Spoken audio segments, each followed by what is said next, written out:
In our previous video, we have used the data from data.json file to create a UI like this. In the UI, we can see that we have different cards and all the different cards has different information. And to create this UI, we have used the feature in which, like from curly brackets in JSX, you can also return an array with multiple elements. And to return multiple elements, we are using map function on the data we are importing from outside. And based on each data, we are returning a card. And for each card, we are sending the information that we are getting by mapping over the data to that specific component. And once data is in the component, we are using props to access the data and change the information here. Now we can add some extra features in the application. So think about it. Say we have two kinds of animals here, either cats or dogs. And what I want is based on that, the button UI should be different for both of them. So when it is dog, there should be an emoji of dog, but in the case of cats, the emoji should be of cat. So that is one thing that we want to change based on data. The other thing is, here right now you can see all three flags, but what I want is based on the origin, either US, UK or Greece, the flag should change. And there should only be one flag at a time, either US or UK or Greece. So let's go ahead and try to implement that feature. So first we will go ahead and try to implement the button feature. So we know that button feature depends on the property, that is animal property in the object. And you can also see that in our React developer tools by going on to component and clicking on any card. Inside info, we have all the information. So before going forward and implementing the feature, there is one more thing we can do here.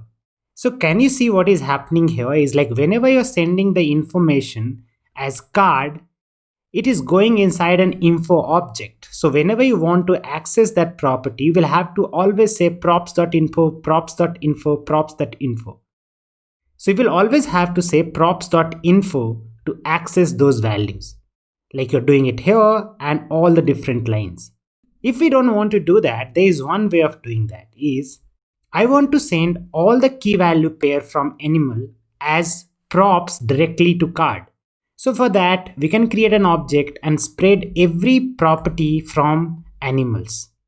As soon as we do that, the UI will break. So for that, I'm just going to comment it out and refresh it here. Can you see what happened here? Now, for each card, this is how it is going to look like. All these properties that we did spread here directly came as a props. So now we will not have to say props.info.animal, props.animal, props.url. So let's go ahead, remove info from everywhere, delete it, save it, and now we have our UI back and everything is working the same way. Now that we don't have to write info all the time. Now, first what we are going to do is to implement the button. Based on the animal, we need to change the UI of the buttons. So for that, we will have to do conditional rendering. So what is conditional rendering is, you write JavaScript and you condition, and based on the condition, you return certain kind of UI. Say for example, the simplest would be, we can say props. Inside props, we are getting a property called animal. So if props.animal is equal to dog, then we want you to return this. Otherwise, you need to return say hello, but with cat's emoji. So we'll say cat. So now instead of dog, we are putting cat here. Save it. Now if you look at the buttons, this is for cat and this is for dog. So can you see there are different emojis for different kind of animals here? So here what we are doing is known as conditional rendering. So based on the data that you're getting, you are rendering certain kind of buttons. You can also add some style to it. You can just say class name should be equal to dog, and here class name should be equal to cat. And if you want to change the style, you can go into index.css and add some extra style.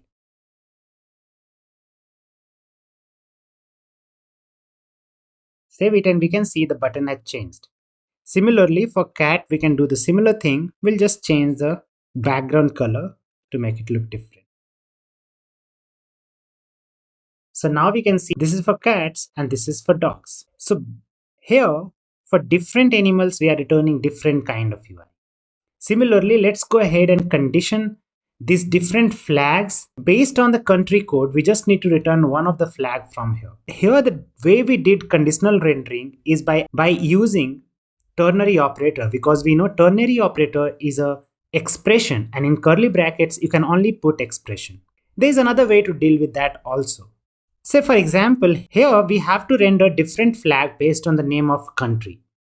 So here we have 3 conditions right now. In future, you can have maybe 100 countries, and that will be very hard to implement using ternary operator.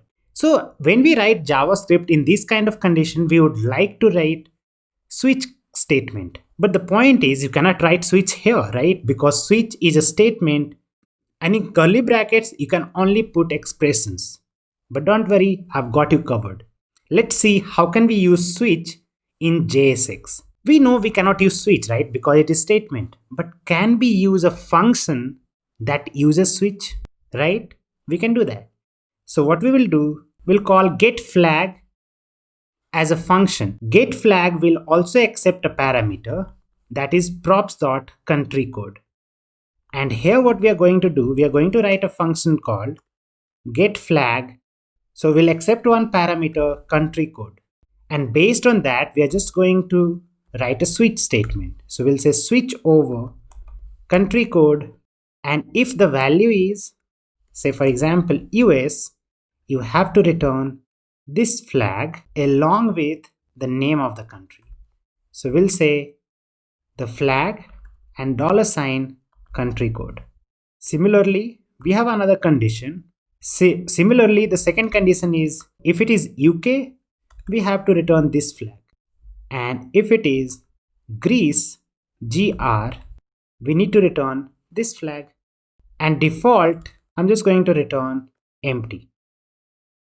So now if you refresh this app, you can see that the origin is US and there is only one flag. If it is US, this flag is there. If it is UK, there is different flag and the whole app is working. In curly brackets, you can only use expressions. But using function, you can write statement outside of that and you can call that function right there. So in this way, we implemented conditional rendering using 2 ways. One of the way was using ternary operator, another was using switch. But the way you use it is by adding that switch inside a function and calling that function in the curly brackets of JSX. So in this way, we learned about doing conditional rendering based on data for creating our UI.